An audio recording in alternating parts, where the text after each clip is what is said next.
તો આ મિત્રો આ ભેળ બની ગઈ છે મસ્ત ખાવાને આમાં સેલ ખાવી થાય આ નથી ખાડે ભેળ ખાવા માટે લઈ લીધી મને મસ્ત બની છે મજા આવી એવી છે શું કહેવાય ડુંગળી બસ 4-5 વસ્તુ છે અને મસ્ત બની છે અને આપણે અત્યારે નાસ્તો કહેવાય આ બનાવી નાખ્યો છે મસ્ત તો અત્યારે મસ્ત બધા નાખીને આજા ખાવા મીડ્યા છે બે છે ભેળ નામ હું ખાલી નાખ્યું ખબર જો ટમેટા ડુંગળી ને સેવ છે જય માતાજી જય હિન્દ જય શ્રી રામ તો સ્વાગત છે આપણા નવા બ્લોગમાં અત્યારે તો આપણે આવી ગયા છે દુકાને ને અહીં આવી ગયા છે બાય તો દુકાને બનાવે છે મસ્ત માવો જો તો જેને ખાવ એ તો ખાવો પણ પહેલાંથી ખાઈ નાનેથી ખાય છે તમે એક બ્લોગ છે આપણે જોઈ લેજો કેટલા વર્ષથી માવો ખાય છે એનો બ્લોગ બનાવ્યો છે આપણે તો જોઈ લેજો તો અત્યારે તો છે ને આપણે દુકાને આવી ગયા છીએ અને અહીંયા છે ને આપણે ગાડી જો અત્યારે ઊભી છે તો આપણે આ ગાડી છે ને લઈ જવાની છે ને આપણે ઇલેક્ટ્રિક ગાડી છે અને અત્યારે તો પેટ્રોલ બધા બહુ ભાવ વધવા માંડ્યા મોદી સરકારે કહી દીધું છે કે પેટ્રોલ જેમ બને એમ ઓછું વાપરજો ગોલ્ડ એટલે હોનું એ ઓછું લેજો પણ આપણે અહીંયા ઇલેક્ટ્રિક ગાડી છે એટલે બહુ વાંધો નથી કરવાનું છે ગાડી બાડી સાફ કરી નાખી એટલે મસ્ત લાગે ગાડી ચમકી જાય કોણ લાગે નવી જ લીધી એમ અહીંયા છે ને આપણે ગાડી પપ્પાએ ધોઈ સાફ બાફ કરી નાખી છે મસ્ત નવી જો એવી મસ્ત કરી નાખી છે તો સાફ કરવાની જરૂર નથી આપણે તો અહીંયા અમારે છે ને ભાઈ બનાવી ગયા છે ગ્રાહક છે મારા ભાઈ બને છે તો હવન પોળમાં ખાવા દીધું નથી લાગતું હોય ઘરના તો અહીંયા નાસ્તો કરે છે કેમ લાગે હે નથી પૂરે ખાવા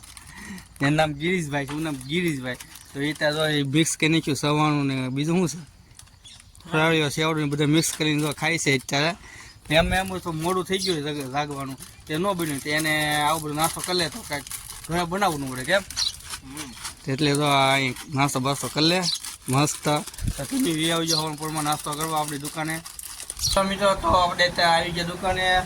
ને વાગી ગયા છે શાક કેટલા શાક અને થોડુંક નાનપણની યાદ આવી ગઈ છે આપણે બહુ આવા બાંબુ ખાતા તમને ખબર હોય તો સાક્ષુભાઈ બાંબુ ખાય છે અત્યારે તો એમ પછી લઈ લીધા છે આપણે બાંબુ હું ક્યાં બાંબુ ખાશો ને દાંત નીકળતું નથી ને જો લખણ ખોટી શું આ જો વિના કરે બહુ અમારે એવું છે તમે બે બાંબુ ખાવી છીએ કમેન્ટ કરી દેજો કોને બાંબુ ખાધું હોય બધા કમેન્ટ કરી દો એમ કે લાઈક કરી દો તમારે તો સાક્ષીબેને કહી દીધું છે લાઈક ને કમેન્ટ એવું કરી દેજો તો તમે કરી દેજો તો અમે બેઠા છે બાંબુ ખાઈ લેવી અને નાનો આનંદ કરી તો મિત્રો તો આપણે છે ને ભાઈ નાસ્તો બનાવી નાખ્યો છે મસ્ત તો અત્યારે મસ્ત બધા નાખીને આજા ખાવા મીડ્યા છે બે તો તો આપણી સાખી કેવી બનાવી છે ભેળ નામ હું ખાલી નાખ્યું ખબર જો ટમેટા ડુંગળી ને સેવ છે બીજું કાંઈ આમાં નાખેલું નથી ભેળ બની ગઈ છે મસ્ત ખાવાને આમાં સચમાં જો કેવા ટૂટલા ફૂટલા પહેરી લીધા છે આ તા ભેળ ખાવી ટોલો એ શક ભેળ ખાવી તા આ નથી ખાવી ભાઈ ખાવા મીડ્યો ટોપી પહેરીને મુપ્પાઈ ખાવા મીડ્યા છે આપણે ખાવી ભેળ બે બાંધવા મીડ્યા ઘડીકમાં આ નક્કી બે બાંધવા માંડે હાલતા ચાલતા એવું કામકાજ છે ને થોડો મળી જો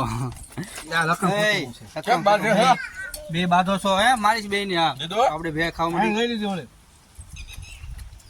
મસ્ત બની છે મજા આવી એવી છે આવી છે બની ગયો આમાં લીલા મરચા લાલ મરચું પછી જીરી સેવ અને ડુંગળી અને ઓલું છે શું કહેવાય ડુંગળી બસ 4-5 વસ્તુ છે અને મસ્ત બની છે અને આપણે અત્યારે નાસ્તો કહેવાય આવું બધું ખવાય અને મજા આવે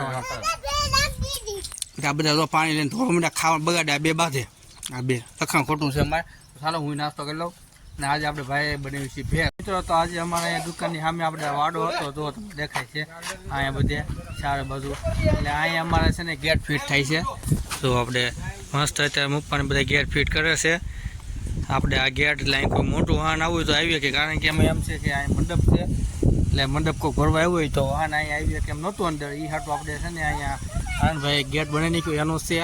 એટલે આ ગેટ મોટો બની એટલે વાહન અહીંથી આપણે વી આવે જે વસ્તુ જોતી હોય ટેમ્પામાં બોલેરો આવી છે એવું એમાં આવી જાય તો એમાં દીવબેન આવી ગયા છે તો અહીં ઉપર ખાડા ગાળે છે અહીં આપણે આ છે ને એ થાંભલો અહીં નાખી દેવાનો છે થઈ જાય એના મશીન મશીન બધું રિપેરિંગ પોતે કરે છે અને આ ભાઈ પકડીને મૂકી દીધું છે અત્યારે જો એ જોવે છે આવડે એમ હા તો આપણે અત્યારે અહીંયા છે ને ગાડી આપણે તમને ખબર જ છે ન્યૂ એવી ગાડી છે આપણે તો વાંધો નથી આવતો ગેટ બેટ બની જશે મસ્ત ગેટ અહીંયા પીધો જો આ ગેટ અહીંયા પીધો છે આ ફિટ કરવાનો છે આ ગેટ અહીંયા થઈ ગયો આ ગેટ અહીંયા ફિટ કરવાનો બીજો એટલે મસ્ત છે અને પવન કેવો છે બોલો વિડીયો જો ઓહો એક નંબર વિડીયો છે. તો અત્યારે તો છે ને પવનનો વિડીયો છે બહુ એટલે બહુ, કારણ કે 2-3 કલાક પવન એવો ઉઠશે તો વાત પૂછો મતલબ વાવાઝોડું એવું થશે પછી વાંધો નહીં આવે. અત્યારે થઈ ગયું છે વાવાઝોડું પાછું ચાલુ કરી છે, બહુ જો પવન ઉડે છે એકદમ, જો કેટલું બધું જો દોડીને જાય છે કોઈક, જો આપણે જો થાય. તો અત્યારે તો છે ને આપણે દુકાન ઊભા છે એટલે બહુ વાંધો નથી, પવન છે પણ કે બીક નહીં, કાલે આવો પવન હતો પણ કંઈ વાંધો ન આવ્યો, બહુ એટલું બધું વાવાઝોડું જેથી આવે બહુ ફાસ્ટ એ વાંધો આવે ખબર, કારણ કે એમ છે આપણે ઉડી જાય શું આપણે માંડો બનાવેલો છે એ ઉડી જાય, એ હાટું આપણે છે ને બીક લાગે પણ વાંધો નહીં. ટૂંક સમયમાં આપણે અહીંયા આબુ આવી જવાનું છે અને પતરા બતરા રાખી દેવાના છે એટલે બહુ વાંધો નહીં આવે. અત્યારે તો થોડોક વાર લાગશે કારણ કે બહુ આમ મહિનો એટલે દિવાળી આવી જશે ત્યાં બની જશે. ના આમ જો ઝાડવા કેમ એટલે આમ જો, અને આ જો અત્યારે રખડે આમથી આમ તલ્લા મારે છે જો. તો મસ્ત પવન છે એકદમ દેખાય એવો, ગાડી ઉપર બેસી જવી મસ્ત પવનનો આનંદ કરવી, મજા કરી તો બહુ મજા આવશે. ને અહીંયા તો કોઈ હગાઈ નાખ્યું છે બધું, કેટલું બધું હગાઈ નાખ્યું તો, કારણ કે એમ છે થોડો કચરો બસરો હોય બધું હગાઈ નાખે તો સાફ થઈ જાય એટલે વાંધો ન આવે. એ હાટું આપણે સાફ કર્યું છે, બીજું કોઈ નહીં, સાફ કર્યું છે વાંધો ન આવે. તો મિત્રો અહીંયા તો અમારો રસ્તો કવડો મોટો છે આ બાજુ અહીંથી થાંભલાવાનું, પણ આ તોય ભાઈ અમારે છે ને અહીંથી હોપટ પડે. એમ કેમ હોપટ આવ્યા તમે? હે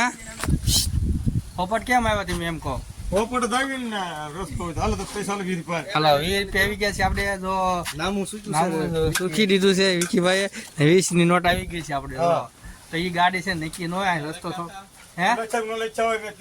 આપણે લખ્યા નથી. હા એ થઈ ગયા બરાબર. તો અત્યારે જો ગાડી જવા દેવાની છે, હાલો બહાર હટકો, આ રસ્તો નથી હો, રસ્તો નથી બહાર, રસ્તો નથી બહાર. તો અહીં પાણીનો વ્યવહાર કરે છે બે જો. તો જોઈ લો આ પાણી વ્યવહાર થાય છે બે, તો જો અત્યારે ને એ બધા બાધે ઘડી મજા આવે ભાઈ. વિકી વાર બહુ મજા આવે, રમત ફરી ફની કરે એટલે મજા આવે. આપણે બ્લોગ બની ગયો નાચો વ્યવહાર થાય છે, કારણ કે એમ છે લાદી અમારે ઘર બધું નાખવાની છે આપણે રોહોડાની, એ આનું સ્ક્રીન એટલે આમ વાતચીત થાય છે કેમ કરવું કેમ ન કરવું એ બધું થાય છે. પણ આપણે બહુ એટલે બહુ સમજો કેવી ધૂળ ઉડે છે. તો ચાલો ને નક્કીને લાઇટ બાઇટનું ભય જાય ન જાય પહેલાં આપણે છે ને ફોન મૂકી દઈએ સાચીમાં. તો આજનો બ્લોગ અહીંયા જ કરવી આપણે એન્ડ. જો ગમે હોય તો લાઇક કરો, શેર કરો, કમેન્ટ કરો અને સાથે સબસ્ક્રાઈબ કરવાનું ભૂલતા નહીં. જય હિન્દ.